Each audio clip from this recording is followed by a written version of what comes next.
Eine Revolution von Morelo. Ja, der Loft, den gab es bisher nur auf Iveco Daily Basis. Und jetzt im Jahr 2020, passend zum Caravansalon, gibt es ihn jetzt auf Eurocargo Basis. Hier ist Reinhard Löhner. Ich grüße dich herzlich. Ja, servus. Ich grüße auch alle Zuseher. Ja, ist das denn der Wahnsinn? Das heißt, ihr habt ihn jetzt wirklich auf ein LKW-Chassis gestellt, richtig? Ja, das ist eine, glaube ich, ganz gute Idee. Wir haben ja vor mehreren Jahren, ich denke vor 3-4 Jahren, die Pelles-Baureihe auf dem gleichen Chassis gebaut. Da ist aber der neue Pelles ein wenig schwerer geworden und dann wird es mit dem LKW-Chassis mit 7,49 Tonnen doch ein wenig schwer. Und die Zuladung ist dann etwas zu gering. Und da war jetzt vielfacher Wunsch der Leute, die gerne mit dem alten Führerschein der Klasse 3 ein LKW-Chassis fahren möchten, das wieder zu kombinieren. Und da sind wir mit dem Loft ideal, denn wir haben hier doch noch relativ gute Zuladewerte und können dem Kunden ein sehr stabiles und sehr praktisches Eurocargo 75 E21 LKW-Chassis anbieten. Ist es denn viel teurer geworden, ich frage mal so, gegenüber dem Iveco Daily? Nein, eigentlich gar nicht. Also die Unterschiede, denke ich, sind rechnerisch marginal, weil wir ja viele Attribute gleich von vornherein in dem Fahrzeug haben. Also zum Beispiel ist das Fahrwerk ohnehin breit. Das heißt, ich habe bereits eine breite Achse, ich brauche sie nicht extra breit machen.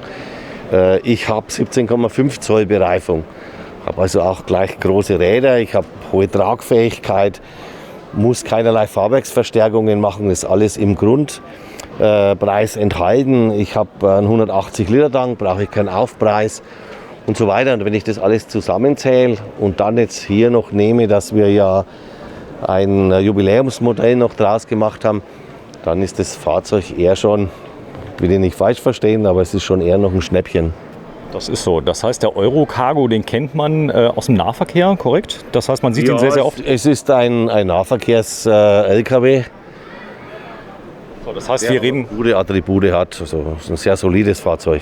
Stark ist der Hubraum. Der ist ja normalerweise auf 3 Liter beim Daily und hier habe ich einen wesentlich höheren Hubraum. Ja, hier haben wir einen 4,5 Liter Motor mit 206 PS und doch schon 680 Newtonmeter Drehmoment, also ein stabiles Fahrzeug mit einem automatisierten Getriebe und damit federleicht, kinderleicht zu bedienen.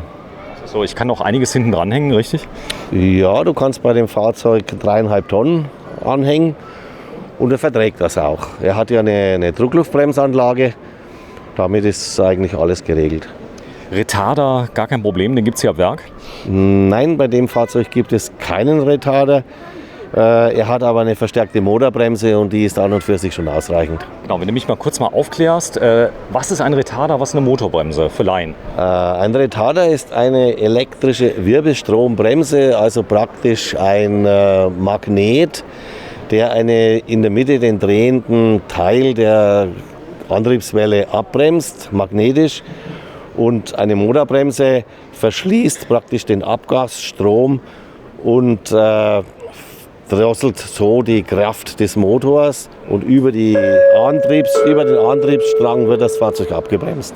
Verstehst. Also das ist das, was man kennt, wenn man jetzt im LKW sitzt, der drückt auf die Motorbremse und da macht er so richtig, das heißt, er bremst nicht. Brummt er und schiebt, ja. Und schiebt, ja, Berg runter. Du kennst das, wenn man Stuttgart runterfährt, ja, da gibt es ja den Berg.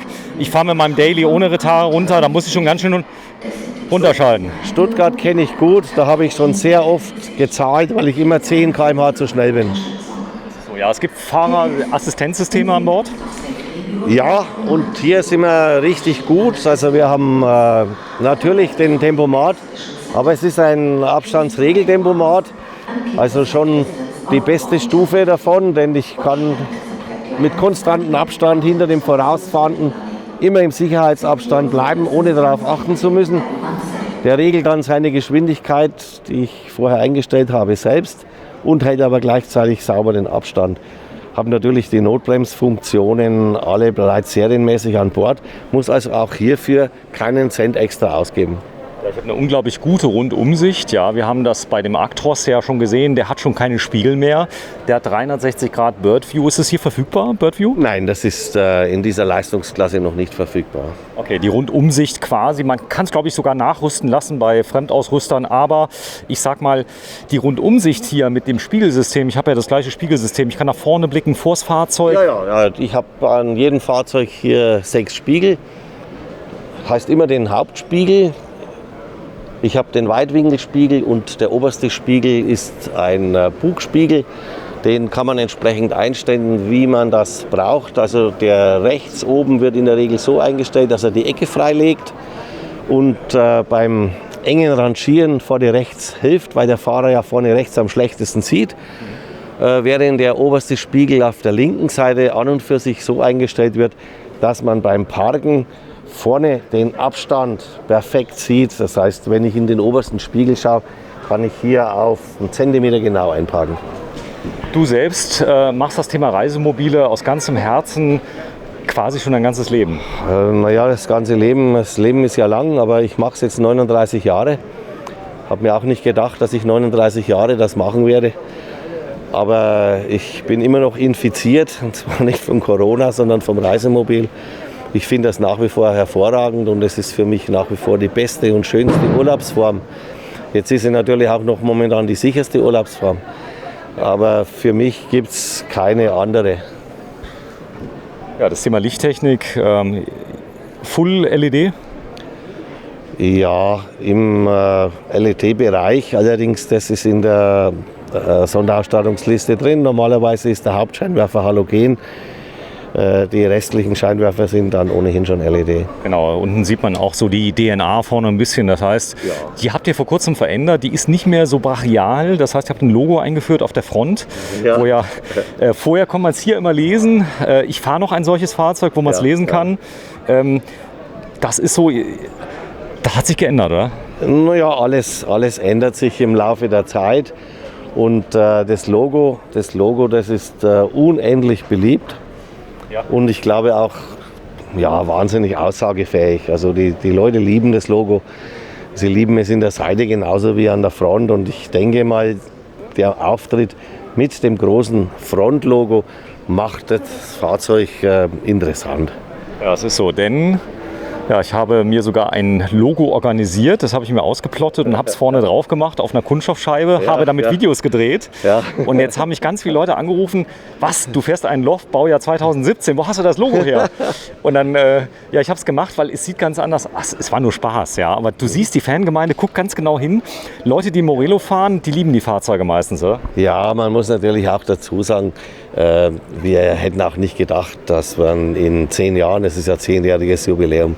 Ich zeig's mal gerade, da vorne steht's. Dass wir in 10 Jahren eine derartige Präsenz im Markt erreichen. Ja, ihr seid in dem Segment in Deutschland Marktführer. Ja, wir sind in Deutschland Marktführer, wir sind aber in Europa Marktführer. Also es gibt keine Firma, die mehr Fahrzeuge im Luxussegment produziert wie wir. Ja, die Anzahl der Mitarbeiter. Hier ist nochmal Patricia, ich grüße dich herzlich. Du hast den Eingang bewacht, denn ihr habt ein Sicherheitskonzept. Es dürfen nicht viele Leute rein. Ja, es darf immer nur ein Haushalt in das Fahrzeug. Wir haben ja versucht, die Sicherheitskonzepte nicht nur wie gefordert umzusetzen, sondern darüber hinaus zu gehen und noch mehr zu machen. So haben wir praktisch überall bei jedem Zugang Desinfektion vorgesehen. Wir teilen weiße Stoffhandschuhe aus, damit nichts mit den Händen direkt berührt wird. Und ich glaube, wir liegen da total richtig. Wir passen extrem auf. Wir haben auch die Menge der Leute, die im Zugangsbereich allgemein sind, haben wir auch beschränkt, sodass wir hier der Meinung waren, genug zu tun. Genau, wir sind laufen am Desinfizieren übrigens mit Patricia, denn wir hätten auch ohne Maske drehen dürfen. Wir haben uns aber entschlossen, es nicht zu tun, weil das Sicherheitskonzept von der Messe wirklich sehr, sehr gut ist. Und warum sollen wir jetzt die Maske ausziehen, wenn alle anderen es nicht müssen? Und du hast dich mittlerweile daran gewöhnt an die Maske? Naja, am Anfang fand ich es noch ein bisschen, ich sage jetzt mal böse, ich fand es ein bisschen lachhaft, weil wir es einfach nicht gewohnt sind. Ich muss aber sagen, es behindert viel weniger, als ich dachte. Und ich verstehe jetzt auch andererseits auch das Personal, zum Beispiel im Restaurant, die ganze Zeit damit rumlaufen müssen. Habe da etwas mehr Verständnis für die Leute, habe mich aber wirklich so dran gewöhnt, dass wir ja doch den ganzen Tag damit zurechtkommen. Ja, ihr habt eine ganz neue Änderungen durchgeführt vor einigen Jahren. Ihr habt die Markise jetzt integriert ins Fahrzeug. Das ist ganz wesentlich gewesen, denn die war bisher so störend. Da brauchtet ihr aber auch einen Partner, der da mitgeht. Thule ist ein guter Partner? Ja, Thule ist ein guter Partner. Es ist eine sehr gute Markise. Die Kunst war natürlich, das geschickt anzupassen. Wir haben das mit einem zweiteiligen System gemacht. Wir haben aus Aluminium ein Unterzugprofil entstehen lassen. Und dieses Unterzugprofil schließt praktisch die Ecke sauber ab, macht das Eck des Fahrzeugs, die obere Ecke, besonders stabil. Und darüber, das ist so geformt, dass die Markise direkt eingehängt werden kann und mit Sicherungsschrauben verschraubt wird. Und davor und danach können wir mit einem kleinen Abschlussprofil, das wir auch selbst entwickelt haben, die Form angleichen, sodass es ein nahtloser Übergang ist. Und ich glaube, die Markise ist wunderbar in das Fahrzeug integriert. Sie stört jedenfalls nicht mehr wie früher. Okay, das heißt im Prinzip diese Rahmenverlängerung, die sparen sich ja einige sogar, habe ich mal gesehen. Also gerade bei einfachen Fahrzeugen, das ist so ein kleines Teil, was da dran ist am Ende. Das ist aber Hightech, das muss entwickelt werden. Da muss wahrscheinlich ein Werkzeug für gebaut werden. Ja, das musste insgesamt Werkzeugbau betrieben werden, weil ja auch das Unterkonstruktionsprofil, das wir beidseitig verwenden, das ist ja auch da. Und da gab es ja nichts als Vorgabe. Das haben wir selbst uns ausgedacht. Es sollte einfach ein schicker Abschluss stattfinden. Ja, der Preis ist eine Kampfansage, 247.900 € jetzt auf der Messe. Das ist aber kein Nackter, sondern der hat schon ein bisschen was, oder? Nein, das Fahrzeug ist dabei schon perfekt ausgestattet. Der Preis ist um 33.800 € und reduziert durch ein umfangreiches Ausstattungspaket. Es ist klar, wenn wir viel Ausstattung in dem Fahrzeug drin haben, dann kaufen wir die Ausstattungsdetails in größeren Mengen ein und können einen Teil davon natürlich auch weitergeben. Ja, der Wareneinsatz ist hoch bei den Fahrzeugen. Es ist nicht so, dass ihr 20-30% habt, sondern der macht den ganz wesentlichen Teil aus. Oder? Nein, da kann ich aber eine Lanze für die gesamte Branche brechen. Wir brauchen durchweg in der Caravan-Branche zwischen 68 und 72%. Zwischen 68 und 72%? Zwischen 68 und 72% für einen Wareneinsatz für Material. Reinhard, wenn du mal so lieb bist und hier mal kurz aufmachst, dass wir mal reinschauen dürfen, denn Platz ist ja das ganz große Thema. Hier habe ich Linermaße und ihr habt euch jetzt neu für die Firma Büttner entschieden, korrekt? Ja, das ist jetzt nicht mehr ganz neu. Wir haben das vor einiger Zeit angefangen, weil wir einfach einen Partner gesucht haben, wo wir praktisch keine Reklamationen mehr haben. Und da muss ich sagen, da kann ich wirklich eine Lanze dafür brechen. Wir haben eine derartig niedrige Reklamationsquote und derartig wenig Störungen, dass man es schon als perfekt bezeichnen könnte. Genau, ich lasse dich mal kurz rein. Ganz neu ist die Einhandbedienung oder ist sie nicht mehr ganz so neu hier von der Klappe? Ja, früher gab es auch schon manchmal solche Einhandbedienungen. Das Problem war sonst, dass Mimik aufgebaut wurde, also überall mit Gestänge und Mimik. Und das ist jetzt praktisch sauber in der Klappe verschwunden und damit eine sehr schöne Geschichte. Ist das eine Zubehörklappe oder habt ihr die selbst entwickelt? Da haben wir einen Zulieferer, der das für uns der das gut kann. Ja, okay. Man kann nicht alles im Leben selbst machen. Es hat auch gar keinen Sinn. Ich meine, wir bauen ja auch machen ja auch selbst keine Reifen. Das können die anderen besser. Genau, es war nur eine Frage, kein Vorwurf, lieber Rainer. Ich zeige mal kurz die Anhängerkupplung. Die sollte man ab Werk mitbestellen, oder? wenn man sie haben will? Ja, das ist so. Die Anhängerkupplung ist ja nicht nur eine Kugel. Wir sehen ja im Endeffekt immer später nur die Kugel. Das ganze Tragwerk, was dazugehört, was unten drunter ist, das ist das eigentliche. Die Kugel ist nur ein Stück Eisen mit 4 Schrauben. Genau, und das muss gemacht werden. Man kann es nachrüsten, aber ab Werk ist es natürlich besonders einfach. Ihr habt dort eine Fahrzeugfirma, die baut die Fahrgestelle für euch. Mit der seid ihr sehr zufrieden? Ja, wir lassen praktisch alle Fahrgestelle bei Fahrzeugbau Meyer machen. Das ist, es ist mit Sicherheit der Marktführer in dem Segment im Umbau von Fahrgestellen. Das ist eine relativ einfache Geschichte. Reisemobilhersteller sind im Wesentlichen vielleicht Karosseriebauer und große Schreinereibetriebe. Aber wir sind bestimmt keine Schweißereibetriebe, die Metall im großen Stil verändern. Wenn wir das selbst machen, dann muss man das auch alles komplett separat in separaten Hallen machen und braucht dafür Spezialpersonal. Das lohnt sich nicht, weil die Fahrzeugbau Meyer machen das im großen Stil, machen das für fast die gesamte Branche, auch fürs Ausland, und damit sind wir bei qualifiziert hochwertigen Partnern. Warum sollen wir uns damit befassen? Da könnte ich wieder sagen, Michelin liefert uns gute Reifen, Conti liefert gute Reifen, warum sollen wir die selbst machen? Die sind gar nicht so weit weg von euch, oder? Nein, das ist gar nicht so weit weg. Das ist in Altdorf bei Nürnberg, sind ungefähr so 80 Kilometer.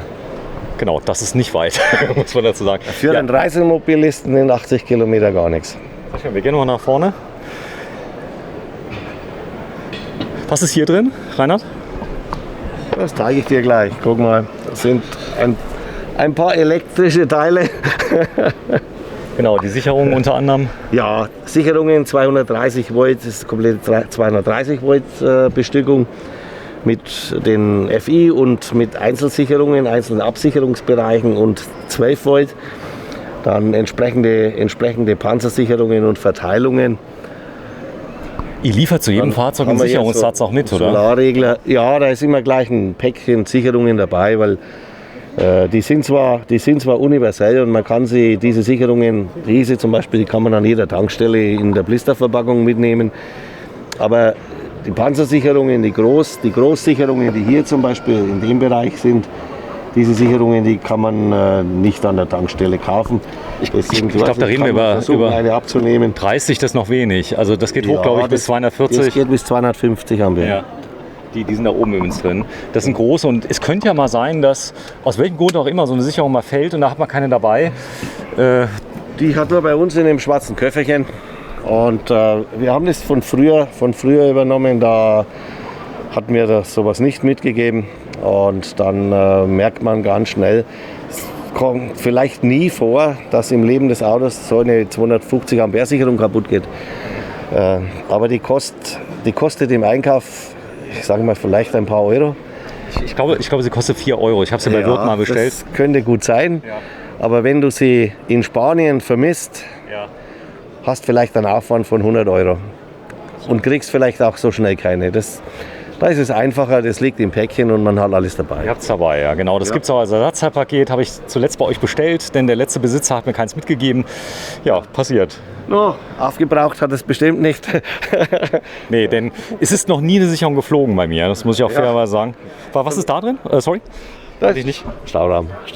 Einfach Stauraum. Von vorn bis hinten? Schon gleich so. Ist so? Ja gut, ist hier der Messebetrieb. Kleiner Stauraum, ist nichts versteckt dahinter. Durchgehend? An der Stelle? Jein. Der Stauraum geht zwar tief rein, aber er geht auf der anderen Seite nicht raus. Also der geht über die Mitte des Fahrzeugs. Ihr bietet ab einer gewissen Preisklasse eine zentrale Klappensteuerung an. Ist das hier möglich? Ja, das wäre hier möglich. Es hat auch den Vorteil, dass es tatsächlich integriert ist. Die verschwindet auch, die gesamte Mimik verschwindet in der Klappe, sodass man die früher üblichen Aufbauten mit Kabelsträngen und Kabelkanälen, das ist dann alles nicht mehr nötig. Das ist neu. Ja, und was besonders interessant ist oder uns besonders gut gefällt, ist einfach, dass die Scharniere versenkt sind, dass die Scharniere außen keine Scharniere mehr sind, sondern die Scharniere innenliegend. Wenn ich jetzt das nochmal zumache, dann hast du außen nicht mehr sichtbar. Und jetzt, was du auch toll siehst, du hast eine innere Dichtung, das ist die eigentliche Dichtung der Klappe. Und du hast eine zusätzliche äußere Dichtung, eine sogenannte Schwallwasserdichtung. Das ist die, wenn es drauf regnet oder wenn du mit dem Wasserschlauch drauf spritzt, das Auto reinigst, dann soll das Wasser eigentlich erst gar nicht dahinter laufen. Aber selbst wenn? Ja, wenn, macht es auch nichts. Es hat keine Chance. Es passiert nichts. Die Autos sind auch wasserdicht. So, die Fahrzeuge sind gebaut. Ich sag mal, man kann den Innenausbau ja notfalls mal umbauen, aber das Fahrgestell und das, was drin ist, ja, das hält und hält und hält. Wir haben ja, ich sag mal, Fahrzeuge von euch, die 10 Jahre alt sind, die fahren noch, oder? Locker. Ja, auf 10 Jahre. Da ist vielleicht mal ein Totalschaden dabei. Aber 10 Jahre ist ja für ein Reisemobil kein Alter. Ein Reisemobil erwarten wir eigentlich alle, dass man 20 Jahre leichter mitfahren kann. Und damit ist es ja nicht getan. Man findet ja heute noch, aus anderen Produktionen findet man Fahrzeuge, die sind 30 und 40 Jahre alt, werden auch noch gehütet wie Augäpfel. Ist jetzt vielleicht nicht mehr der neueste Schrei und auch nicht so modisch, aber man kann es immer noch nutzen.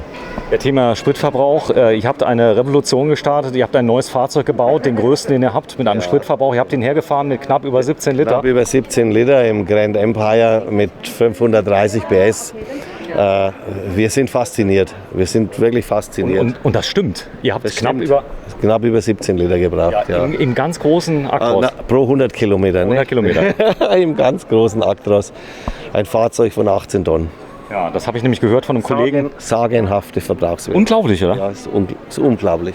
So, wir gehen mal rein. Ich habe direkt hier an der Stufe. Hallo Patricia, du hast uns ein bisschen geholfen, denn der Ansturm ist groß. Du bist zufrieden, du bist sehr zufrieden, glaube ich, mit der Messe, oder? Ich bin sehr zufrieden. Also wir liegen durchweg zwischen Vorjahresniveau und knapp darüber. Ja, das ist gut. Wenn du mal gerade so lieb bist, die mal aufmachst, so eine Schublade, was ist da drin? Da ist Üblicherweise. Üblicherweise wäre nichts drin. Aber du weißt selbst, wenn du Reisemobilist bist, es gibt immer Sachen, die du schnell haben möchtest. Kleines Werkzeug, eine Taschenlampe, Handschuhe, vielleicht ein Verbandskasten ist hier auch gut aufgehoben. Also bei mir ist zum Beispiel immer der Verbandskasten drin, meistens 2, weil man weiß ja nie, was man so braucht. Ich habe da zum Beispiel die Warnwesten drin, weil wenn ich in Italien fahre, brauche ich auch für jede Person eine Warnweste und dann habe ich halt da 2, 3, 4, 5 Warnwesten drin. Um einfach nicht suchen zu müssen, weil viele Leute verstauen das irgendwo und dann suchen sie ewig. Thema Möbelbau, ihr habt eine eigene Schreinerei? Ja, die ist mittlerweile, ich glaube 45 Mitarbeiter arbeiten allein in der Schreinerei. Ich habe gehört, dass die Schreinerei mittlerweile sogar in 2 Schichten arbeitet, stimmt das? Ja, im Bereich Holzzuschnitt, Großmaschinen, da arbeiten wir in 2 Schichten. Da bräuchten wir, um einschichtig zu arbeiten, bräuchten wir noch deutlich mehr Platz, also wirklich Räumlichkeit. Ich habe gehört, da ändert sich was, eventuell. Ja, der Plan sieht vor, dass wir die bestehende Halle noch mal deutlich in beide Richtungen verlängern, vergrößern, was der Schreinerei mit alleine über 1000 Quadratmeter Schreinerei zugute käme. Und das Projekt wollen wir eigentlich im späten Frühjahr starten. Ja, vielleicht ein kleines Detail ist diese Aufbautür, die kommt aus dem Heavy-Duty-Bereich. Das heißt, Feuerwagen fahren damit rum, Krankenwagen. Ja, genau. Rein Composite. Ihr seid damit zufrieden? Wir sind damit zufrieden. Sonst würden wir für die Entwicklung solcher Türen nicht Geld ausgeben. Das ist halt eine andere Klasse, eine andere Liga.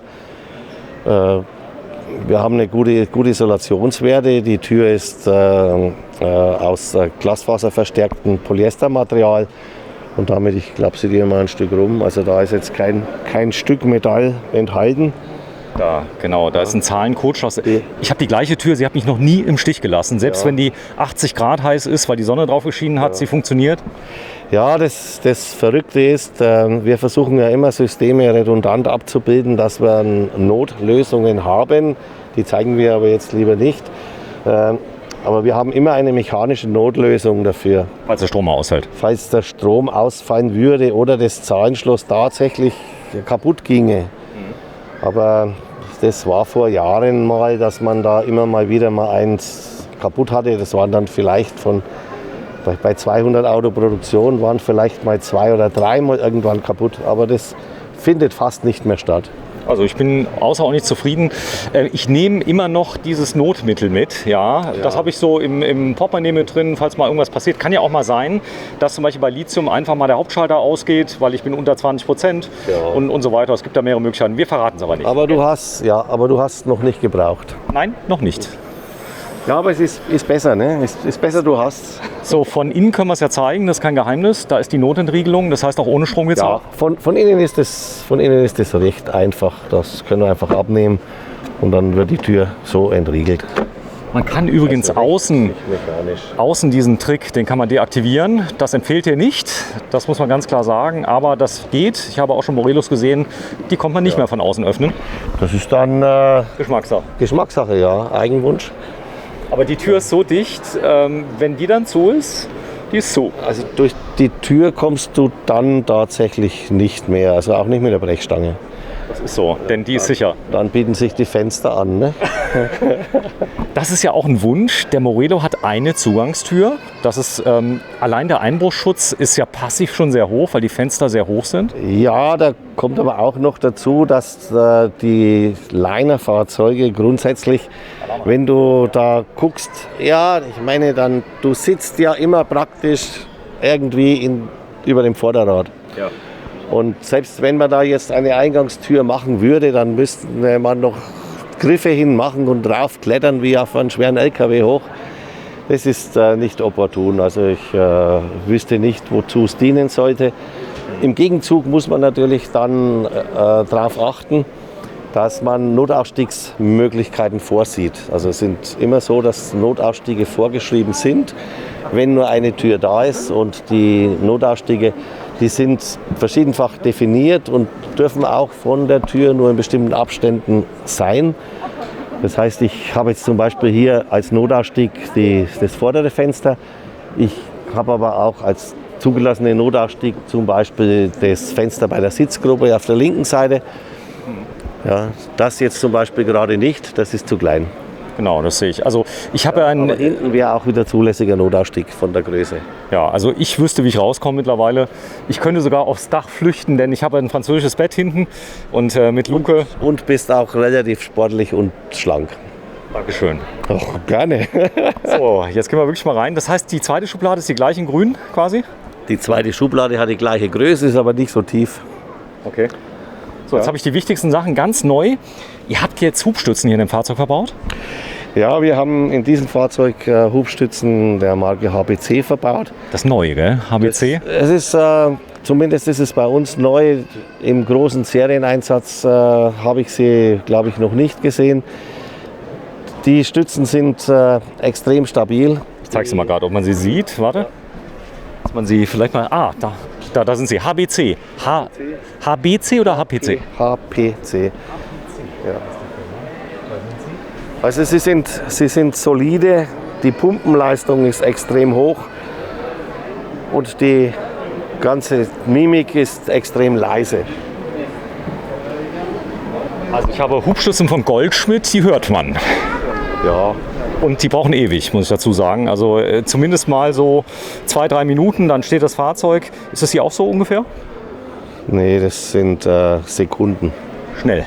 Das sind Sekunden, wirklich Sekunden. Ja, hier ist ein Fliegengitter dran. Das kann man zumachen. Das ist vielleicht ganz wichtig, so ein kleines Detail. Das habt ihr eingebaut in die Tür? Das ist immer. Jedes unserer Fahrzeuge hat immer eine Fliegentür. Wenn man schon durchlüften will, dann möchte man doch die Fliegen draußen haben. Ihr habt eine Beleuchtung eingebaut in die Kante direkt. Die kann ich steuern? Die kannst du immer ich gehe mal einen Schritt weiter. Und übrigens, die ist so hell, sie ist nachts taghell. Das ist, wenn man das will. Nur wenn du das willst. Du hast zu der Markisenbeleuchtung eine Fernbedienung und mit der Fernbedienung kannst du diese Markisenbeleuchtung immer dimmen. Das Interessante an der Platzierung ist ja das, dass du im Wesentlichen die Markise ausgefahren hast. Und wenn du dann wenn du jetzt die Markisenbeleuchtung oder die Randbeleuchtung so angelegt hast, dann ist praktisch dein Vorzimmer, also alles was unter der Markise ist hell, ist erleuchtet. ist gleichmäßig erleuchtet. Und wenn dich jetzt die Helligkeit stört, dann drehst du es einfach an der Fernbedienung so weit runter, bis du das entsprechende Ambiente hast. Also ich würde es jetzt am Abend auch nicht taghell wollen, aber es gibt ja auch vielleicht mal Notwendigkeiten, dass man es hell haben möchte. Einfach mal aus Sicherheitsgründen, ich will es einfach mal hell haben oder ja genau. Oder du kannst einfach von drin schalten. Also wenn du mal der Meinung bist, in der Nacht, da schleicht einer außen rum, dann machst du es halt mal auf ganz hell an. Man kann ich glaube mit der Tür gibt es eine Lichttaste, gell? Die habt ihr belegt. Die Tür hat auch eine Lichttaste. Und da kann ich von außen die Beleuchtung. Da kann man es auch anschalten. Ja. Und wie gesagt, du kannst auch mit der Fernbedienung aus einer gewissen Entfernung steuern und anschalten. Super, ja. Sie hat keinen Schlüssel. Vielmals hört man ja, dass, ich sag mal, Einbrecher gerade bei Fiat-Fahrzeugen Sekunden nur brauchen, bis sie drin sind. Das ist hier nicht der Fall. Naja, wie das jetzt beim Originalfahrerhaus-Schloss geht, sage ich jetzt lieber nicht. Aber es geht. Es dauert wirklich 3 Sekunden, glaube ich, bis man es schafft. Also für einen Profi ist kein Problem. Aber wenn du ein Fahrzeug nimmst und es sehr niedrig, sehr klein ist und du hast die Fenster, brauchst du, ist dann auch egal. Ne? Also wenn jemand unbedingt irgendwo rein will, dann kommt er rein. Also ihr habt recht wenig Probleme damit, muss man sagen. Das heißt, die Leute, die Linerfahrer werden selten angegriffen. Ja, oder ich glaube am wenigsten. Also A sind bei den meisten Fahrzeugen die Seitenfenster extrem hoch, die Fenster im Glasbereich sehr stabil, die Türen sind praktisch einbruchfest. Da hast du nicht so viele Möglichkeiten, locker reinzukommen. Und aufs Dach kommt man auch nicht so leicht. Aufs Dach kommt man in der Regel gar nicht. Und auch das ist alles ziemlich safe. Ja gut, das sind so weiche Parameter. Ich zeige mal ein kleines Detail von der Tür. Reinhard, das ist ja mal ein Scharnier, oder? Ja, das ist ein Scharnier. Es ist Edelstahl. Recht kompliziert geformt, aber es ist ja auch hier, das ist innenliegend, es ist innerhalb der Dichtflächen und damit ist es gut aufgeräumt. Ja, ich habe meinen Edelstahl, es soll ja sauber sein. Ja, ich habe meinen Sohn schon 100-mal gebeten, er soll sie nicht zuschlagen. Ab und zu, er vergisst es, die Tür fällt satt zu, also die funktioniert. Sie funktioniert, ja. So, der Gasdruckdämpfer 3. Ja, wir gehen mal rein, jetzt kommt es zum spannenden Part. Also hier vorne ist die Hubstützensteuerung, sie ist ganz neu. Und hier habe ich dann die Lichtschalter an der richtigen Stelle. Ich habe insgesamt, wie viele Stufen habe ich hier bei diesem Modell? Du hast 2 außenliegende und 2 innenliegende Stufen. Gut. Ich zeige es gerade nochmal. Eigentlich sind es sogar 3, ne? Ja, insgesamt 3. 3, also die 2 außenliegenden und dann steigst du ja noch 3 Etagen drauf. Ja, also sagen wir 5. So, Rainer, ich gucke mal kurz auf den Preis. Also wie er hier steht, 247.900, korrekt? Ja. So, und das ist das Fahrzeug. Ihr habt es nicht unüppig ausgestattet. Nein, es ist auch relativ einfach. Wir finden an und für sich keine Kunden für nackte Autos. So, und was mir direkt mal auffällt, wir haben eine spezielle Variante. Hallo, wir haben dich lange allein gelassen. Du hast schon mal Platz genommen. Ist der schön? Ja, mega schön. Ich habe mir es schon in dem Bereich angeschaut. Es sieht wirklich alles sehr schön aus. Viele Schränke, super Fernsehen, ja. Und die Sitze, die sind auch super bequem und die haben auch eine recht lockere Federung. Ja? Also ich merke das ja richtig, wenn ich da hochgehe. Ja, das sind ja auch ich glaube, sie heißen Luxus-Fahrerhaus-Schwingensitze. Habe ich das gut gesagt? Namen, ja, du hast das wunderbar gelernt, aber ist eigentlich egal. Beim Sitz ist wichtig, dass du dich auf dem Sitz wohlfühlst, dass du eine in der Regel längere Strecke problemlos sitzen kannst. Mitfahrer Nummer 3 hat es besonders schön. Der sitzt nämlich hier direkt an dem Tisch. Der kann eigentlich während der Fahrt wunderschön Brotzeit machen. Ne? Aber und der Tisch hat keine Beine. Ja, das ist, glaube ich, eine der echten Besonderheiten im Haus Morello, dass wir keine Tischbeine haben. Das heißt, der Tisch ist tatsächlich frei aufgehängt. Und er ist auch wirklich stabil. Also es ist nicht ein Tisch, der jetzt dann dadurch, wenn man, setzt dich doch mal drauf. Und den kann man auch ausfahren. Draufsetzen. Du sollst mal draufsetzen. Auf den Tisch? Setz dich mal drauf. Hält er 50 Kilo aus, ja? Ist das so? Oh ja. Und der wackelt auch Ich nicht. zeig das mal, die Beine sind vom Boden weg. Ja, klar. Ich habe das gleiche gesehen bei den Brüdern von Knaus. Er sagte 30 Kilogramm war die Belastung. Das war mal ein anderes System. Ist aber auch gut. Es ist, auch 30 Kilo ist auch gut. Wenn ich mal kurz das Gewicht von dir erfahren darf. 50, 51. 50 Kilo. Ja, aber ich kann dir sagen, wenn ich in das Hubbett steige, dann steige ich in der Regel mit dem linken Bein mit dem linken Fuß auf die Sitzbank und meist sogar noch mit dem rechten auf die Tischkante und all meine Tische bleiben stehen. Du hast das Fahrzeug mitentwickelt, korrekt? Ja, ich bin, sagen wir mal, mitverantwortlich. Ich bringe meine Ideen direkt ein und nehme das, was dann daraus entsteht, auch direkt ab. Und ich teste es natürlich auch. Ich fahre in der Regel die neueren Kreationen, fahre damit selbst 2, 3, 4 Mal weg. Und dann bleibt eigentlich sehr viel hängen. Also für mich bedeutet ein Reisemobil ungefähr so 80 bis 90 Übernachtungstage im Jahr. Und das ist, glaube ich, viel mehr, als die meisten Entscheider jemals haben werden. Bei uns sieht das eben so aus, dass Reisemobil unser Leben ist und wir das dann entsprechend nutzen. Ja, schön ist das Hubbett. Wie viele Personen entscheiden sich dafür ein Hubbett? Ja, das ist ein neuer Trend. Hubbett wird heute 50% genommen. Ja. Das war früher, hatten wir mal vielleicht 80, 90% Hubbett.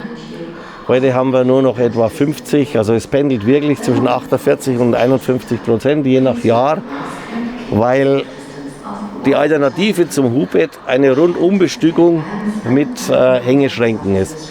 Und die meisten unserer Kunden ohnehin nur zu zweit unterwegs sind. Und dann nehmen sie lieber viele lieber die Hängeschränke, weil sie dann einfach sagen, sie haben mehr Raum über Kopf, mehr Raum über Fahrer und Beifahrer und können eigentlich das alles lockerer, der Raum macht auf, er wird größer. Genau, das ist wirklich so. Also ohne Hubbett. Jetzt hat mir der Robert heute verraten, ihr rüstet auch schon mal Hubbetten nach, beziehungsweise baut die auch schon mal aus. Das passiert schon mal, oder? Ja. Also wir reißen uns bestimmt nicht darum. Aber es würde zur Not gehen. Es geht, aber du kannst dir natürlich vorstellen, so ein Hubbett ist so breit wie das Auto und ist ja sehr sperrig. Ja. Also wenn ich jetzt dieses Hubbett ausbaue, dann... Achso, ich krieg das gar nicht raus. Ja, also du kriegst es zumindest nicht nach hinten und nicht durch die Tür, ohne zu riskieren, dass du unheimlich viel Schaden anrichtest und was beschädigst. Das heißt, Hubbett ein- oder ausbauen bedeutet als erstes Frontscheibe raus. Okay. Und wenn man die Frontscheibe raus tut, dann kann man da ganz gut arbeiten, aber es ist halt ein zusätzlicher Schritt. Und wenn du jetzt siehst, dass da vorne ja noch die Kamera dran ist, die Assistenzsysteme, also die Notbremse und den Abstandsregeltempomat ist ja direkt von der Kamera abhängig. Und wenn du das siehst, dann muss das auch noch raus. Wenn das raus ist, muss das wieder rein. Wenn du noch Pech hast und die Frontscheibe geht vielleicht kaputt oder sonst was, ist ja alle Möglichkeiten dieser Erde. Also es ist nicht so, dass wir uns um den Ein- oder Ausbau eines Hubbettes reißen. Okay. Aber man kann es machen. Sehr schön. Ja, wir schauen uns mal ganz kurz das Cockpit an. Das ist jetzt LKW. Reinhard, wenn du mal gerade so lieb bist, mit mir mitkommst. Ja, gerne. Du hast das Fahrzeug natürlich schon Probe gefahren, ganz oft. Der fährt gut? Ja, in dem Fall kann ich sagen, ich fahre ihn sogar sehr oft, weil ich fahre selbst einen Eurocargo. Zwar den 10-Tonner in einem Palace-Liner, aber der Unterschied ist nicht da. Also es ist exakt das gleiche Fahrzeug, wie du jetzt vor dir siehst. Sieht ganz genauso aus. Das ist von 7,5 bis 15 Tonnen das gleiche Armaturenbrett. Meine Frage, wenn ich jetzt vom Daily komme, ist das eine wesentliche Umgewöhnung? Also, nein, gar nicht. So, jetzt hast du hier das schöne Lenkrad drin. Ich liebe es, ich habe es auch. Ja. In den neuen Dailies gibt es das ja nicht mehr. Da ist, glaube ich, das Originallenkrad drin von Iveco, gell? Ja, das ist natürlich eine relative Sichtweise. In den neuen Dailies ist unheimlich viel Tastenwerk am Lenkrad. Und es wäre Frevel, wenn wir die Funktionen, die über das Lenkrad abbildbar sind, wenn wir die zerstören würden, indem wir ein Lenkrad ohne Tasten nehmen würden. Jetzt weiß ich, dein Fahrzeug ist ja, ich glaube, 3 Jahre alt. Ja. Und da ist es natürlich so, da gab es diese Funktionen noch nicht. Und dann muss man sich umstellen. Und man muss sich einfach immer auf den aktuellen Stand und auf die Sicherheit, Zukunftssicherheit einstellen. Sag mal, der Loftliner, das ist ja schon eine kleine Kampfansage an den Palace, oder? Ja, sagen wir es mal so, der aktuelle neue Loft ist vom Palace eigentlich gar nicht entfernt. Wir haben uns ja hier sehr gewissenhaft überlegt, bauen wir ein Sonderauto, eine komplett eigene Serie, oder nutzen wir, was wir haben und was bewährt ist und was gut ist, und der Palace ist unser meistverkauftes Auto, und dann versuchten wir natürlich möglichst viel davon zu verwenden. Also wenn du jetzt nur die Hängeschränke nimmst oder so, das ist die Klappen zum Beispiel, und was dahinter liegt, das ist alles original aus dem Palace entlehnt. Da hast du natürlich auch den Vorteil, du hast A, eine größere Menge, und B, es ist alles sauber durchdacht. Und wir legen ja auf viele Sachen Wert, auf die andere keinen Wert legen. Also zum Beispiel grundsätzlich Stauraum, Nutzen, Funktion. Funktion ist bei uns das Wichtigste. Du weißt selbst, du bist viel unterwegs im Reisemobil. Da möchtest du das alles, dass es wie zu Hause funktioniert. Dass du statt einem Hotelzimmer dein rollendes Hotel dabei hast, und da kommt es uns echt drauf an. Und das sind dann kleine Gimmicks, die vielleicht auch gar nicht wichtig sind, aber weißt du, wenn du dann am Abend Lust hast auf ein Glas Wein, dann macht es halt einfach aus einem Plastikbecher keinen Spaß. Das war vorher direkt am Eingang. Das war so ein Markenzeichen, das habt ihr bei einigen Fahrzeugen? Das kommt jetzt drauf an, das machen wir dann automatisch an den Eingang, wenn der Kunde da vorne, das gibt es ja als Alternative, mit kleinem Apothekerauszug bis hierher mit einem Art Sideboard, und dann könnte hier der Fernseher auch hier stehen, und dann ist oben die Vitrine für die Gläser. Es hat sich stark verändert, seit wir die großen Fernsehgeräte aus den Möbeln herausfahren lassen können. Ah, okay, das ist der Grund, warum die Tiefe hier etwas geringer war. Und das einfach mal zeigen. Und bisher waren die Schränke ein paar Zentimeter zu niedrig, und dann war das nicht so perfekt. Und jetzt mit den Schränken in dieser optimalen Version, da spielt das keine Rolle. Du siehst, ich kann hier meine 32 Zoll perfekt rausfahren. Und wenn du jetzt gerade wie hier die Barsitzgruppe, die beiden Sitze nutzt, dann hast du natürlich ideale Voraussetzungen. Du hast praktisch deine bequemen Liegesitze, um dich am Abend reinzulümmeln und auch mal fernzusehen.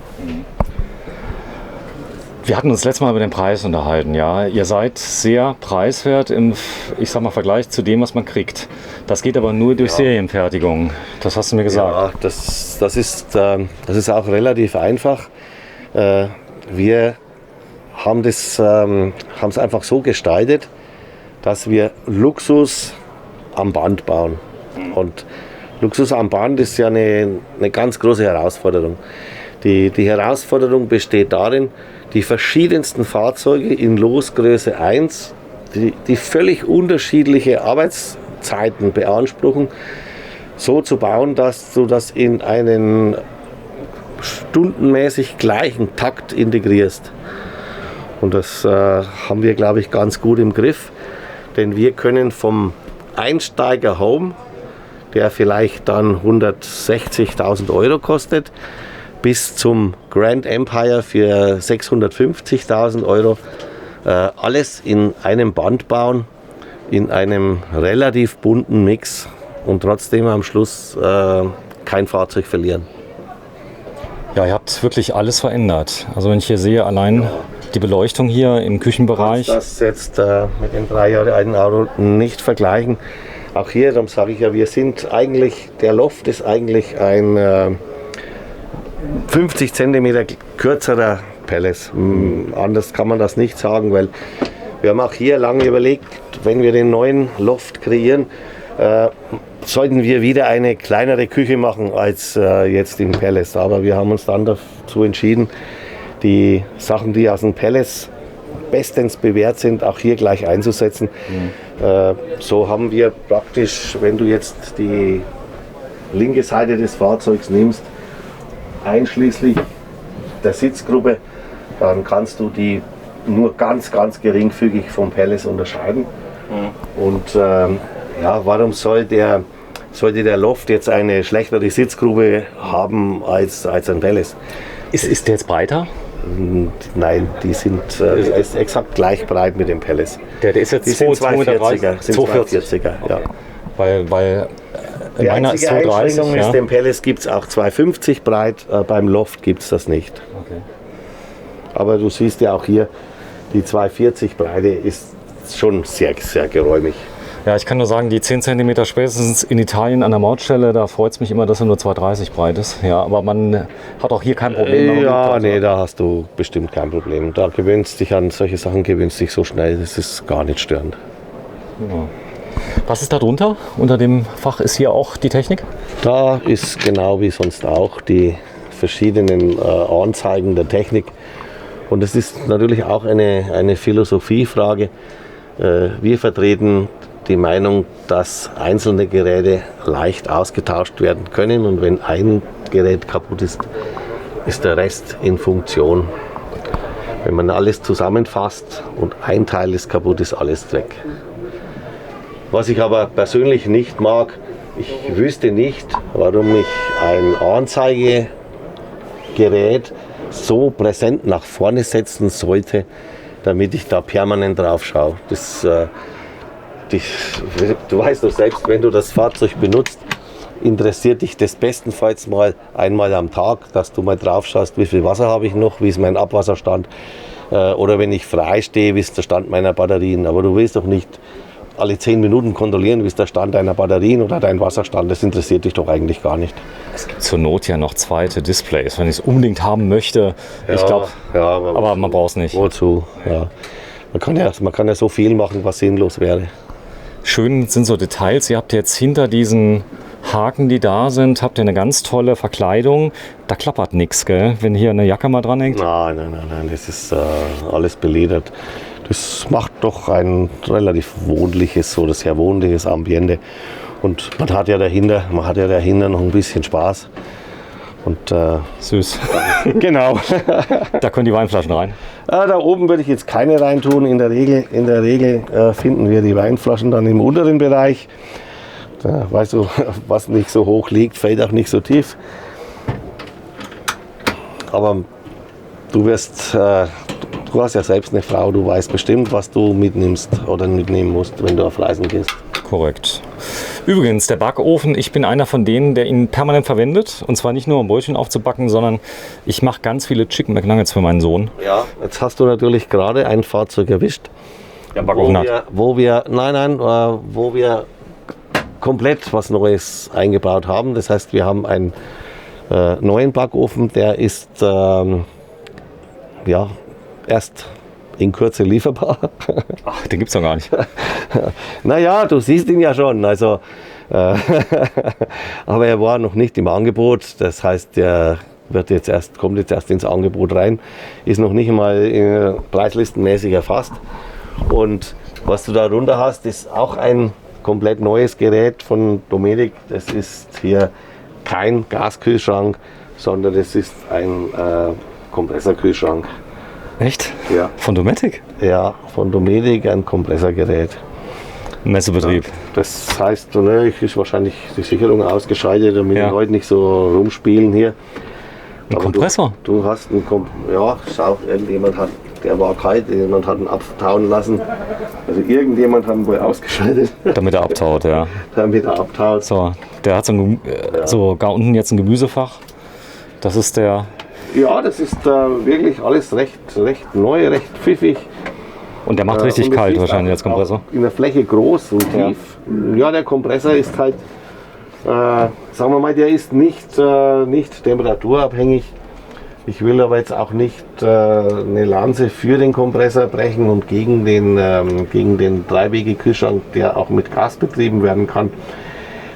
Ich glaube, es geht hier um den Einsatzzweck, um den erzielbaren Nutzen, den man hat. Und wenn ich jetzt immer viel frei stehe, dann hat ja ein gasbetriebenes Gerät auch große Vorteile.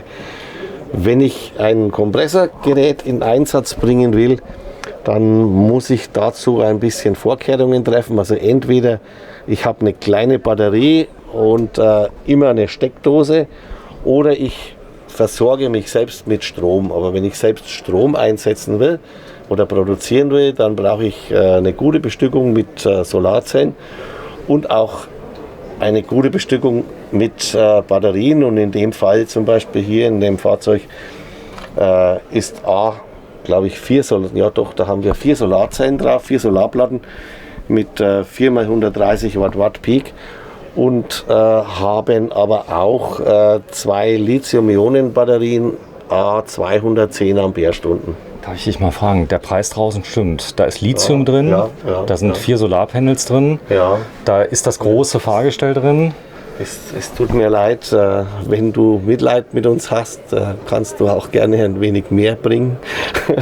Nein, aber jetzt ohne. Ja, du sagst mal, das ist viel Geld, aber wenn ich da sehe, was die anderen bieten. Warum sage ich, es ist viel Geld?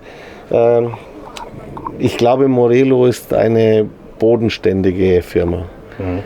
Wir können Geld und den Wert von Geld noch schätzen.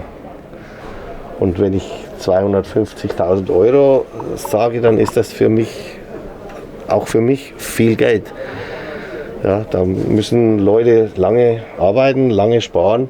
Und wenn du so ein Fahrzeug hier nimmst, wie jetzt diesen Loftliner, dann suchst du den Kundenkreis, der das kauft, ja nicht bei der Welt der Schönen und Reichen, die in Monaco eine 40 Millionen Euro Yacht stehen haben, sondern der Kundenkreis dafür sind gut situierte, also nicht mal vielleicht wohlhabend, gut situierte Menschen, die ihr Leben lang anständig gearbeitet haben und ihr Geld eben nicht verprasst haben. Mhm.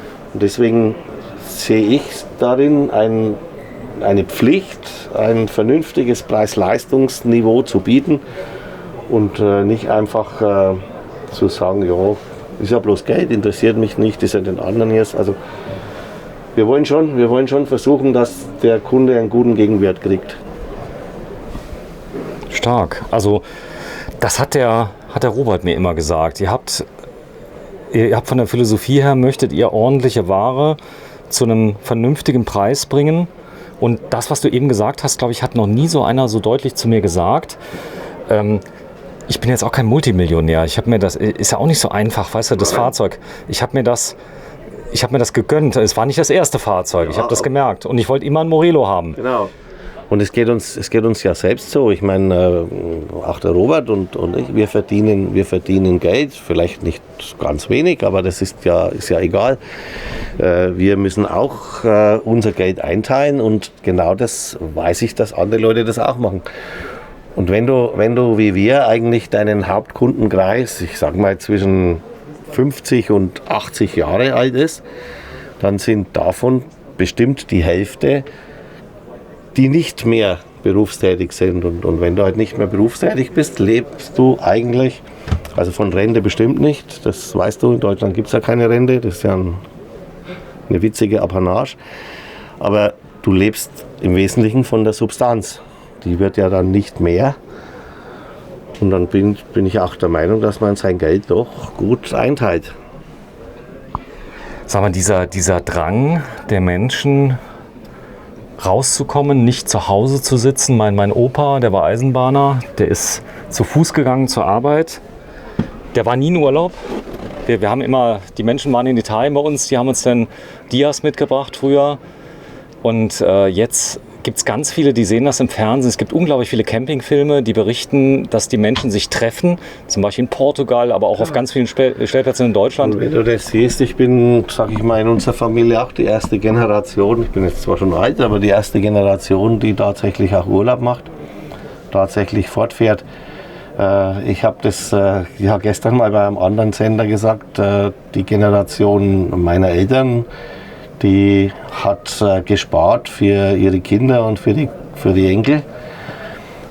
Meine Generation hat festgestellt, dass unsere Kinder, also praktisch diese Enkel, schon genug haben. Da bleibt dann eigentlich schon genug über. Und der Trend, das ist vielleicht sogar mehr als ein Trend, das selbst erwirtschaftete Geld, zumindest zu einem großen Teil auch selbst auszugeben, ist schon mal eine Grundüberzeugung geworden. Und wenn du dann heute Geld hast, dann kannst du dir ja überlegen, was mache ich mit meinem Geld. Du kannst das sparen, kannst es vererben. Du kriegst keine Zinsen. Du musst noch froh sein, wenn du keine Strafzinsen zahlst. Ob das Geld zukunftssicher ist, weiß ich auch nicht. Da bin ich, wenn ich so an die Corona-Schulden, die wir jetzt gerade machen, denke, weiß ich auch nicht, ob das alles so sicher ist. Wie legst du dein Geld an? In Häuser, in Beton? Was hast du davon, wenn du vielleicht 3 Mietwohnungen hast oder 3 Eigentumswohnungen, die du vermietest, oder 2 Häuser, und kaufst du dir noch eins? Wozu? Darum, ich glaube, und dann diese Sehnsucht, was zu erleben, in die Ferne zu kommen. Wenn du jetzt, ich meine, ich bin ja jetzt über 60, wenn du jetzt da meine Generation nimmst, oder die noch 10 Jahre älter sind, die noch 10 Jahre älter sind, die haben weitgehend, würde ich mal sagen, bis 60 geschuftet, gearbeitet. Hat teilweise sehr hart gearbeitet. Nimm doch mal den Handwerker, der 10 Mitarbeiter hatte. Das hört sich dann immer so toll an, der hat 10 Mitarbeiter, aber der hat doch, die 10 Mitarbeiter sind nach spätestens 40 Stunden gehen die nach Hause und dann beginnt ja für ihn erst die Arbeit. Das heißt, der arbeitet dann noch 2 Stunden länger, dann arbeitet er aber am Samstag auch noch und am Sonntag schreibt er Rechnungen und Aufträge oder Angebote. Und das machen die Leute ja teilweise, ja, ich weiß nicht, 30 Jahre, 40 Jahre. Und dann ist irgendwann Schluss damit. Und das, was andere vielleicht schon lange haben, also diese Urlaubskultur, das fängt ja bei vielen Leuten dann erst an, wenn sie bereit sind, in den Ruhestand zu gehen. Die Leute sind auch keine Freaks, die permanent in Hotels waren oder sonst was. Ja, und damit ist eigentlich dieses Fernweh relativ gut begründbar. Und dann geht das Ganze ja jetzt Corona-bedingt, ist ja alles noch schlimmer, weil willst du ernsthaft ein Kreuzfahrtschiff besteigen mit allen Risiken oder zu dritt in der Reihe im Flugzeug mit solch einer Maske sitzen? Das ist jetzt bestimmt kein Scherz, ja, solche Maske im Flugzeug. Frage ich dich zum Beispiel, warum geben wir nicht ordentliche Masken aus? Die kosten 4 Euro. Die würde doch jeder kaufen, wenn sie da wäre, oder wenn das Flugticket 4 Euro mehr kostet und hast eine gute Maske. Das sind so Kleinigkeiten, aber da konzentriert sich eben viel auf den Einsatz eines Caravans, eines Reisemobils in der momentan sichersten Urlaubsform überhaupt, weil ich glaube nicht, dass man sich auf einem Campingplatz oder auf einem Stellplatz ansteckt. Ja.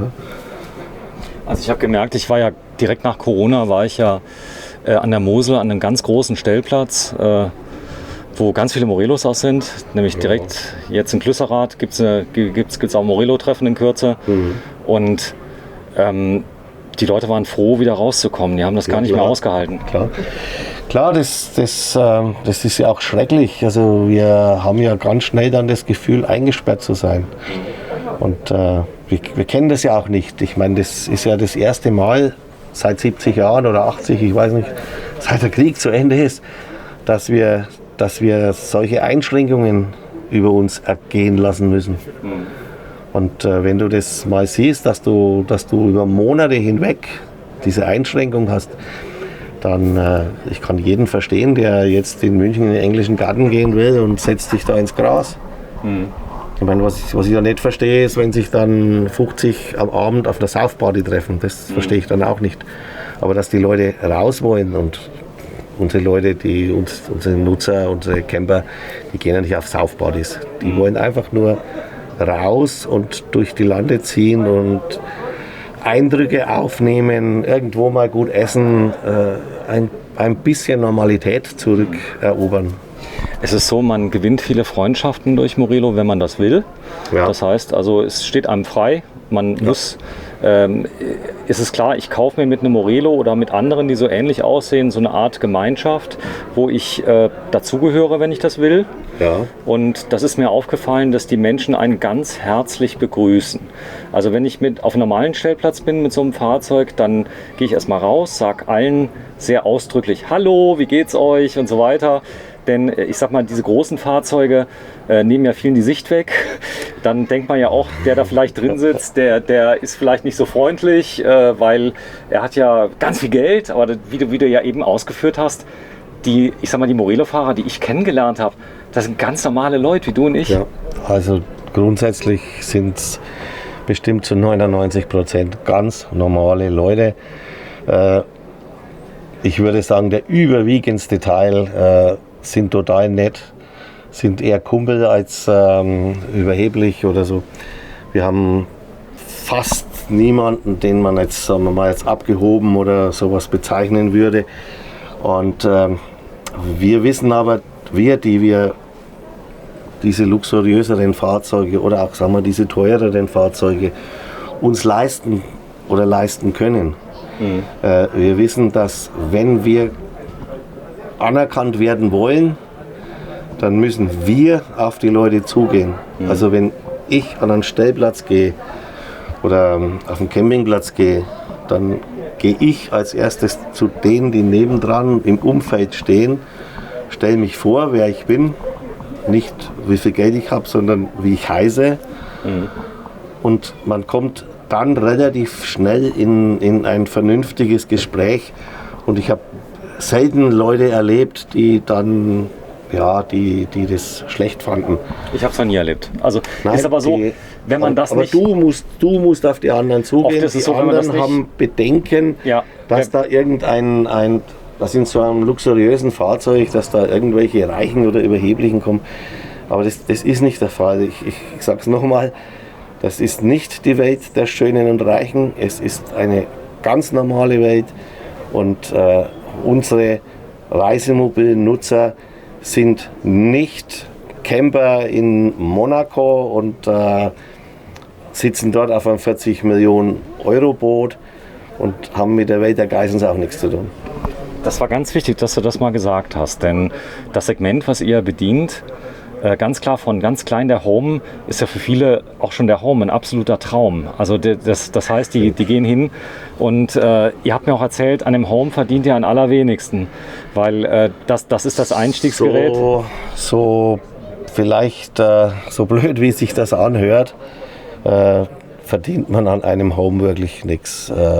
Aber Das hat was damit zu tun, der kostet genauso viel Zeit wie alle anderen. der Home läuft im gleichen Takt wie alle anderen Fahrzeuge und der Home besteht aus dem gleichen Material wie alle anderen Fahrzeuge. Du kannst ein paar Quadratmeter Blech und Isolierung einsparen, ein paar Schränkchen vielleicht, wenn er kürzer ist.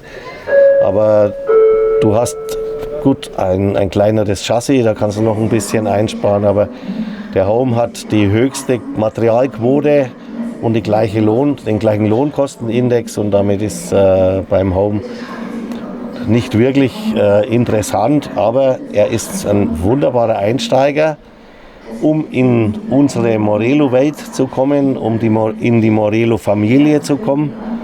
Und es ist ein Fahrzeug, mit dem man 100% ganzjährig unterwegs sein kann. Und den Home kannst du genauso benutzen wie den Grand Empire. Der kommt vom selben Band. Wie zufrieden bist du denn mit dem neuen, ich sag mal, Mitgesellschafter, der jetzt dabei ist, der Knaus Tabbert? Die haben euch ja sehr geholfen, auch zu wachsen, oder? Naja, sagen wir das mal so, am Anfang waren der Jochen Reimann und ich alleine. Wir haben unser ganzes Geld dafür eingesetzt und jede Menge Kredit aufgenommen und jede Menge riskiert. Gut, wir hatten Glück und Fleiß und haben das bisher, glaube ich, extrem weit gebracht. Aber bereits als wir es gegründet haben, war für uns klar, dass wir uns mit einem Großen im Markt etablieren müssen, weil ein ganz wichtiger Faktor, ich habe dir am Anfang gesagt, die hohen Materialaufwendungen, ein ganz wichtiger Faktor sind die Einkaufspreise. Und wenn du bei 70% Quote, ob du 70 oder 69% oder 71% Materialquote hast bei so einem Fahrzeug, das macht ein paar tausend Euro. Und das ist der Abstand zwischen Daumen und Zeigefinger. Ich zeige das mal. Ja, so.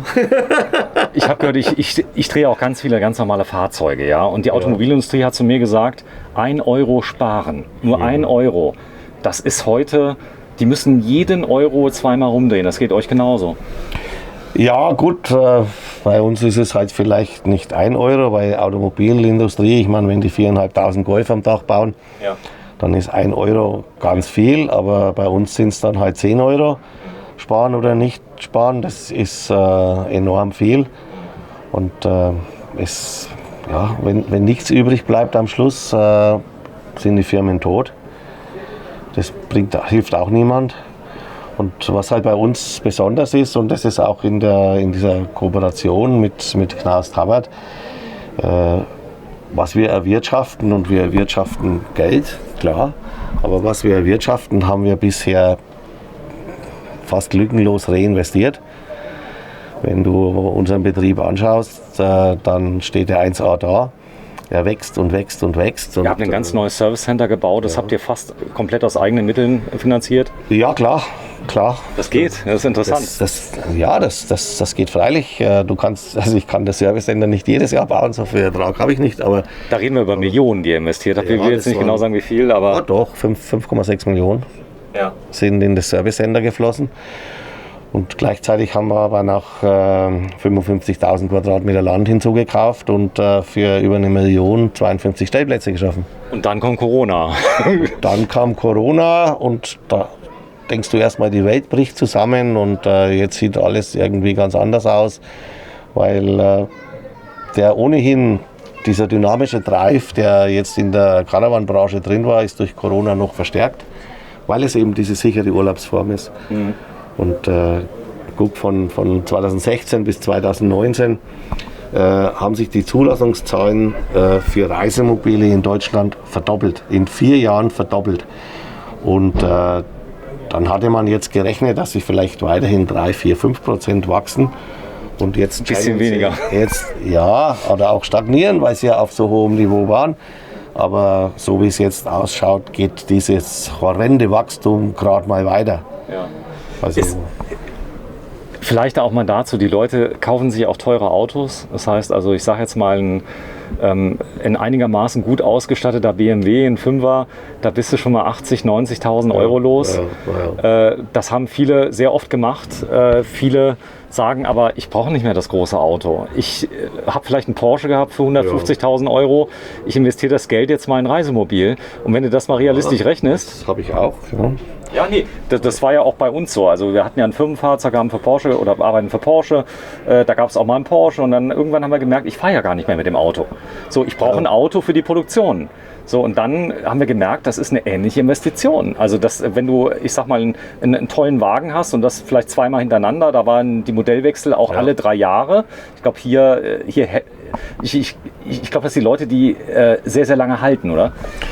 Ja, jetzt musst du natürlich eins sehen, also der Porsche ist jetzt vielleicht das falsche Argument, weil der Porsche, der hat gewissen Kultstatus und hat im Verhältnis, glaube ich, bei den PKWs einen relativ niedrigen Wertverlust im Verhältnis zu den Kosten. Wenn du Neupreis gleiche Fahrzeuge anderer Marken fährst, dann hast du ja teilweise in 3 Jahren das Auto auf 30% Restwert. Und das hast du ja bei Porsche nicht, der bleibt ja weiter oben. Aber wenn du dann das gleiche Geld in ein Reisemobil investierst, dann hast du ja einen viel, viel beständigeren Wert. Also du kriegst ja heute für ein 6-7 Jahre altes Reisemobil nur die Hälfte. Was krass ist, die Morelos, ich hab ja Morelos gesehen, 211er. Die kosten über 100.000 Euro, die werden immer noch hoch gehandelt. Die sind sehr wertstabil, also die sind unglaublich gesucht, die Fahrzeuge. Extrem, oder? Extrem wertstabil. Das ist auch verrückt, weil natürlich auch das Angebot überschaubar ist. Also wenn du kannst ja so, ohne jetzt zu stark zu werben, aber wenn du in mobile.de guckst und schaust dir mal an, was an gebrauchten und neuen Morelos im Angebot ist und vergleichst mal mit einschlägigen Wettbewerbsfahrzeugen, was da im Angebot ist. Man muss da natürlich fair sein und muss ab 2011 eingeben, damit man eine Vergleichszahl hat. Aber da findest du im Wettbewerb ganz schnell mal die 2-, 3- und 4-fachen Zahlen. Das heißt, viele der Morelos gehen unter der Hand weiter, bleiben im Familienbesitz, landen bei der Schwester, beim Bruder, beim Schwager. Die landen aber auch teilweise bei euch. Die Kunden geben die auch gern zurück. Also aber zurück bedeutet ja nur, die gehen gleich wieder weiter. Also stimmt, ja. Die stehen ja bei uns auch nicht auf Halde. Wir leben ja nicht davon, dass wir sie behalten, sondern dass sie dann wieder weiterverteilt werden. Und mit einem Morelo hat man keine Absatzschwierigkeit. Also die bleiben nicht da. Ich kann mich noch stundenlang mit dir unterhalten. Ja. Ich mag das, denn nein, das ist so, wenn ja die Leute auf dem Stellplatz sehen da so ein Morelo und sehen jetzt hier den Reinhard Löhner, der selbst knapp 100 Tage im Morelo fährt, ja. 90.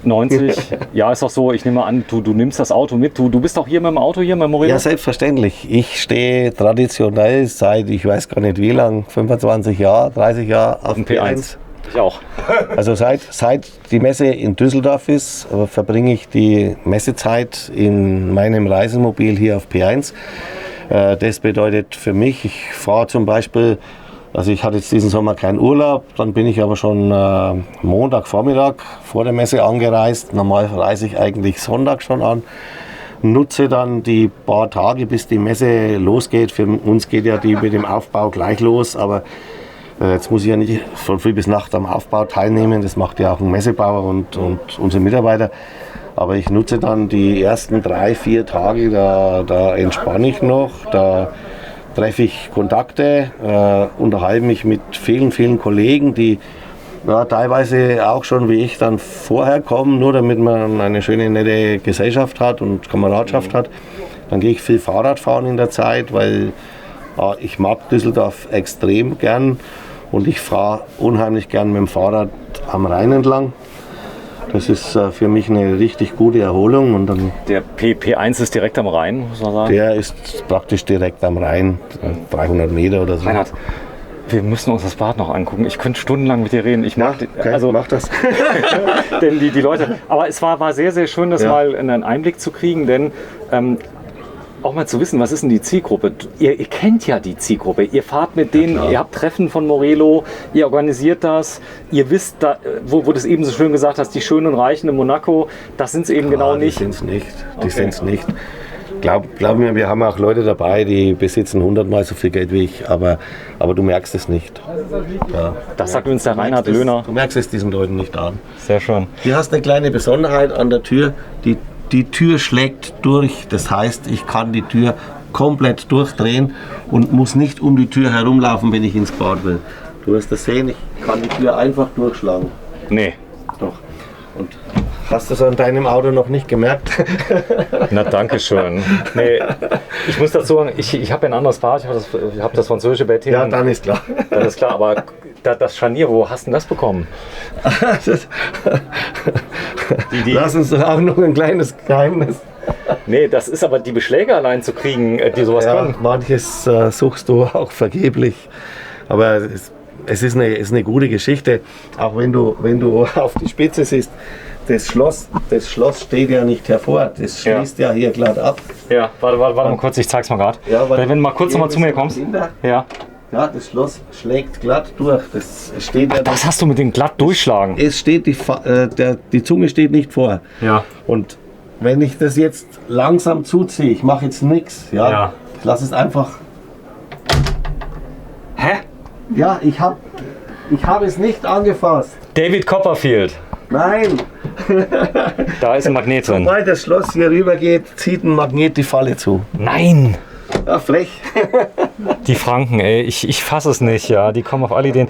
Du weißt doch, wie die Franken sind, wenn deine Frau aus Franken ist. Ja, aus Lichtenfels kommt sie. Also die Franken sind schon, die haben es drauf. Komm, wir zeigen noch ein kleines Detail, das haben wir ganz vergessen. Hier der Schrank, bevor wir ins Bad gehen. Das ist ein wahrscheinlich hängender, wenn man will, hängend. Ja, du kannst oben und unten hängen. Also wir haben immer 2 Hängeleisten drin, 2 Stangen. Wobei sich halt herauskristallisiert hat, dass du unten leichter hängst, weil es ist so, ja, das hänge ich da rein, ist okay. Ja. Du hängst unten.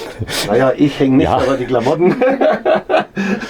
Und oben tue ich mich leichter mit zum Beispiel Pullovern und so, weil das ist in Augenhöhe, ja. Ja, warte, ich zeig's mal gerade. Du bist ungefähr wie groß, Reinhard? Ich bin klein, also 1,70, das muss reichen. Ja. Die ideale Größe für einen Sportwagen. Okay. Ja, aber hier kann ich jetzt gut arbeiten, wenn ich jetzt die Hängesachen oben habe. Ja, unten wäre doof. Dann kann ich so arbeiten, das ist auch nichts. Ne? Aber die Frau könnte jetzt oben und unten hängen. Das heißt, Selbstverständlich, ich kann die Böden natürlich einfach rausnehmen. toll, verstanden. Mach nochmal zu, bitte.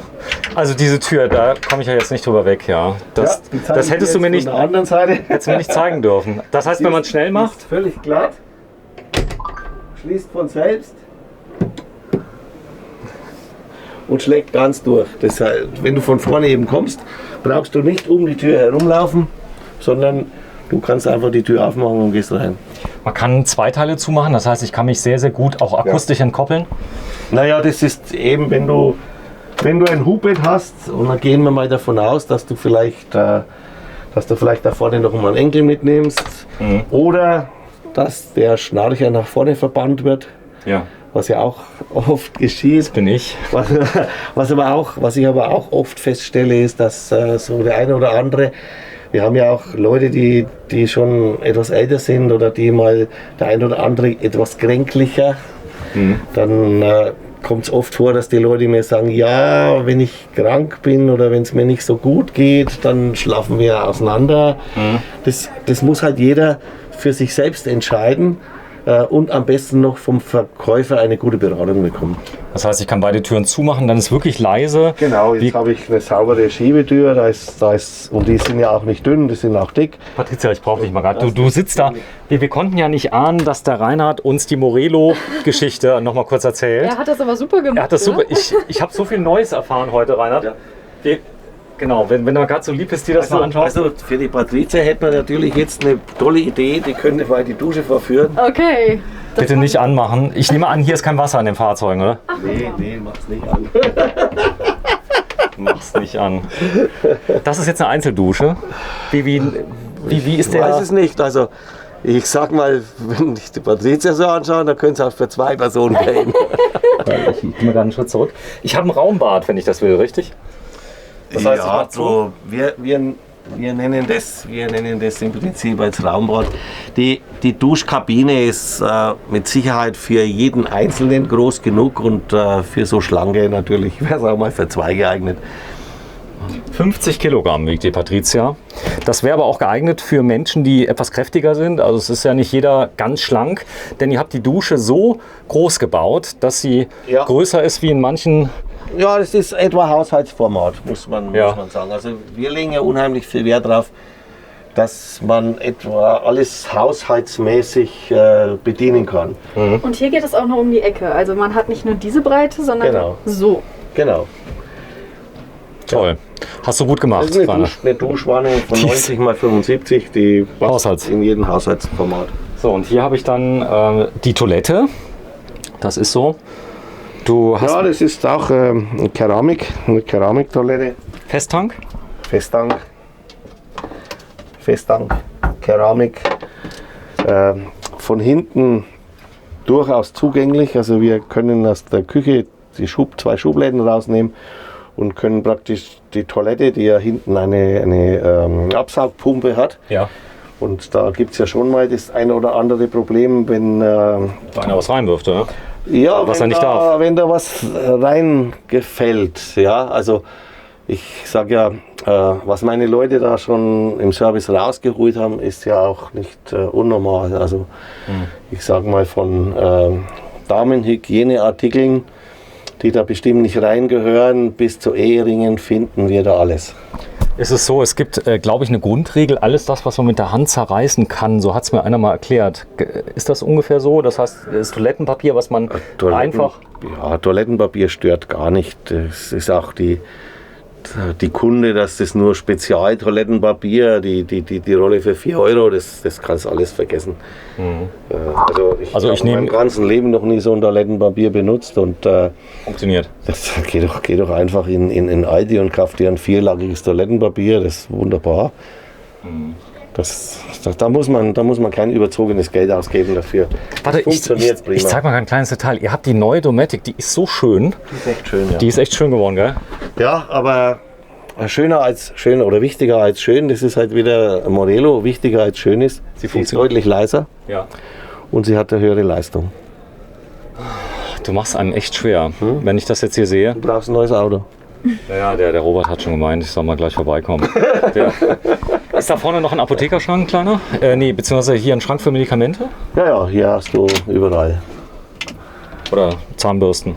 Ja, ich würde mal sagen, die üblichen Hygieneartikel, die man halt so mitnimmt. Ja. Und auch da, die Einlegeböden sind natürlich herausnehmbar. Ich meine, für ein größeres Haarspray oder eine größere Packung von irgendwas kann man da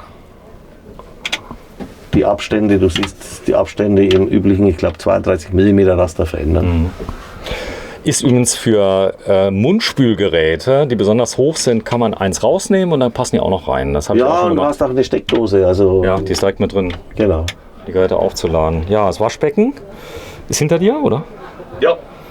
Das ist, wichtig ist die einfache Reinigung. Leute haben mir erzählt, also glatte Oberflächen sind leicht zu reinigen. Er legt unglaublich viel Wert drauf. Ja, ich sage, das ist, wenn du ein Reisemobil fährst, möchtest du Reisemobil fahren und du möchtest leben. Aber du möchtest doch bestimmt nicht überall nur putzen. Mhm. Das heißt, man muss also auch bei der Materialauswahl und bei den Oberflächen ein bisschen darauf achten, dass man sich nicht zu Tode putzt. So, jetzt sind die Leute mal in uns beide, weil die immer ja, gucken, wer steht da in der Kamera. Man kann das trotzdem nicht erkennen wegen den Masken. Ja, das ist so. Fertig. Aber trotzdem, das Hygienekonzept der Messe Düsseldorf ist genial. Also ich hoffe ernsthaft, dass das ausstrahlt, weil ich bin immer noch der Meinung, dass man zum Beispiel auch in einem Fußballstadion mit einem Platz dazwischen, vielleicht mit einer Maske, als Fan sitzen kann. Mhm. Ja. Reinhard, das Beste ist, wir gehen mal kurz raus, machen die Abmoderation, denn ich habe eins geschafft. Ich habe diesen Akku, der wirklich leistungsfähig ist. Ich habe noch 9%. Da lacht er.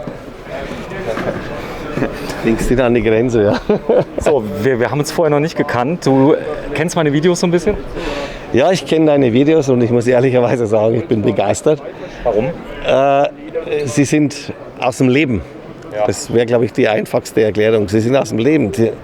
Die sind nicht gestellt, nicht überkandidelt. Sie sind einfach natürlich. Ja. Und das weißt du, was mir wichtig ist? Ja besonders. Ich mag halt einfach, wenn man hier so ein Fahrzeug sieht, weißt du, da könnte ich jetzt sagen, das Fenster ist so breit, das ist so hoch, ja, das ist die Reifengröße. Aber du hast ja Herzblut, du hast dein halbes Leben hier investiert. Aber das sehe ich ja an deinen Videos auch immer. Deine Videos sind emotional. Ja. Also das ist natürlich viel mehr wert, als wenn du die Reifengröße zelebrierst. Die ist egal. Die Reifen müssen eine Größe haben, das ist die Last tragen. Ja. Sonst ist die. Also ich kannte den Robert, ja. Der Robert hat mir erzählt, er ist ein Zahlenmensch. Er ist nicht nur ein Zahlenmensch. Ich glaube, der passt super ins Team, oder? Wie alle bei euch bei Morelo. Der Robert ist 16 Jahre bei mir.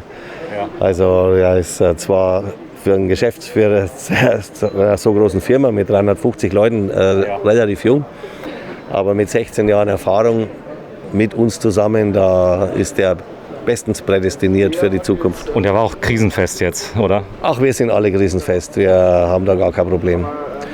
Reinhard Löhner auf dem Caravansalon 2020. Wir haben uns vorher nicht gekannt, wir haben uns gestern mal kurz gesehen, heute machen wir das Video.